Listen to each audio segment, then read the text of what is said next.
امریکہ میں نسل پرستی اور نسل پرستی اس وقت کس قدر سنجیدہ مسئلہ بن کر سامنے آ رہا ہے۔ ایک ایسا ملک جس میں تقریباً 100 سال کی طویل جدوجہد کے بعد سیاہ فاموں کی غلامی کا خاتمہ کیا گیا، جہاں رنگ اور نسل کی بنیاد پر تعصب کے خاتمے اور برابری کے حقوق کے لیے آج سے 50 سال پہلے شہری حقوق کی تحریک چلائی گئی، جس کا نتیجہ سول رائٹس ایکٹ کی منظوری کی شکل میں سامنے آیا۔ وہاں یہ سوال ایک بار پھر کیوں سامنے آ رہا ہے؟ اس پر مزید بات کرنے کے لیے ہمارے ساتھ اسٹوڈیو میں موجود ہیں قاسم رشید، جو کہ انسانی حقوق کے ایک وکیل ہیں اور مصنف بھی ہیں۔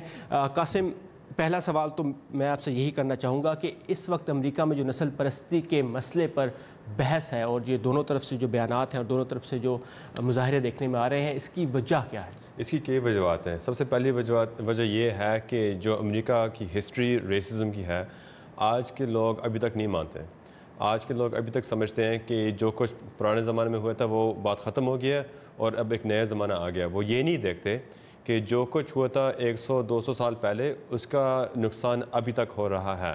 ابھی تک اس ریسزم کا امپیکٹ آج کل ہو رہا ہے، اور وہ کہاں پہ نظر آتا ہے؟ وہ امپلائمنٹ میں نظر آتا ہے، اسکول میں نظر آتا ہے، ہاؤسنگ میں نظر آتا ہے، ہر ایک امریکہ کی جگہ میں نظر آتا ہے۔ اور جب تک یہ لوگ نہیں مانتے کہ اس ریسزم کا ابھی تک امپیکٹ ہو رہا ہے، اس وقت تک یہ تبدیلی نہیں آ سکتے۔ امریکہ کو آزاد ہوئے تقریباً 250 سال ہو چکے ہیں۔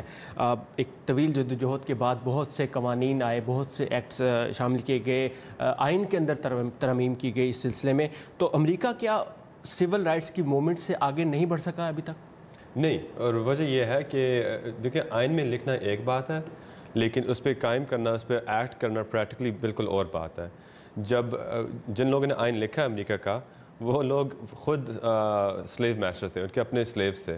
تو ایک طرف سے کہہ رہے ہیں کہ آل مین آر کریٹڈ ایکول، دوسری طرف سے اپنے سلیوز کو مار رہے ہیں، ان کو قتل کر رہے ہیں۔ تو لیڈرشپ کا فرق پڑتا ہے۔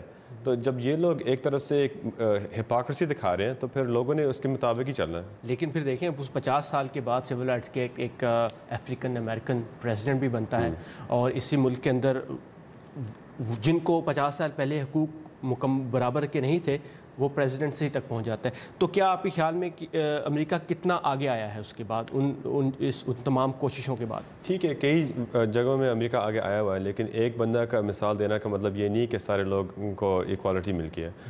پریزیڈنٹ اوباما، ٹھیک ہے، وہ افریقن امریکن تھے اور وہ صدر بن گئے، لیکن وہ انگریزی میں ایک محاورہ ہے کہ ایکسیپشنز پروو دا رول۔ ابھی بھی اگر ہم دیکھیں، جو غربت ہے، جن لوگوں کو وہ پریزن میں ڈال رہے ہیں، وہ زیادہ تر افریقن لوگ ہیں، افریقن امریکن لوگ ہیں۔ اور جو ابھی بھی اس ایڈمنسٹریشنز کے اصول ہیں، وہ بھی مائیگرنٹس کو ٹارگٹ کر رہے ہیں، افریقنس کو ٹارگٹ کر رہے ہیں، اور جو مائنورٹیز ہیں ان کو ٹارگٹ کر رہے ہیں، جو پالیسیز ہیں وہ ٹارگٹ کر رہے ہیں۔ تو آپ کے خیال میں کہ سول رائٹس موومنٹ کی قسم کی کوئی اور تحریک جنم لے سکتی ہے؟ پہلے تو صرف بلیکس اینڈ وائٹس کا معاملہ تھا، اب تو بہت سے ڈفرینٹ رنگ اور نسل کے لوگ ہیں جو اس ملک میں رہتے ہیں، اور اس ملک کے آئین کی بنیاد بھی یہی ہے کہ رنگ، نسل، قومیت، مذہب اور کسی قسم کا تعصب نہیں ہوگا، سب برابر ہیں۔ وہی نا، مطلب کہنا ایک بات ہے، عمل کرنا اور بات ہے۔ تو کیا کوئی اور تحریک جنم لے گی؟ کچھ اس طرح ہم دیکھ سکتے ہیں جیسے 1950s میں ہوا تھا؟ یہ جو لکھا ہوا ہے وہ میں سمجھتا ہوں کہ وہ ٹھیک ہے، جو انہوں نے آئین میں لکھا ہے وہ بالکل ٹھیک ہے، اس پہ عمل کرنا اور بات ہے۔ اور وہ صرف قانون کرواتا ہے تو امریکی قانون، آپ ایک لائر ہیں، امریکی قانون برابری کے حقوق کے لیے، تعصب کے خاتمے کے لیے کیا کہتا ہے؟ اس میں کتنی سختی ہے؟ امریکہ میں اس میں تو یہ سوچنے والی بات ہے کہ جو امریکہ کی فرسٹ امینڈمنٹ ہے نا، وہ اجازت دیتی ہے کہ اگر کسی نے پریجوڈس ہونا ہے کسی اور کے خلاف، وہ ہو سکتے ہیں۔ وہ صرف گورنمنٹ سزا کیا ہے اگر کوئی ہوتا ہے تو؟ سزا کوئی نہیں ہے، یہی بات ہے، سزا تو ہے ہی نہیں۔ تو قانون کا تحفظ نہیں ہے؟ سزا اس وقت ہے جب گورنمنٹ پریجوڈس کرتی ہے، جب گورنمنٹ ڈسکریمنیٹ کرتی ہے، پھر سزا ہے۔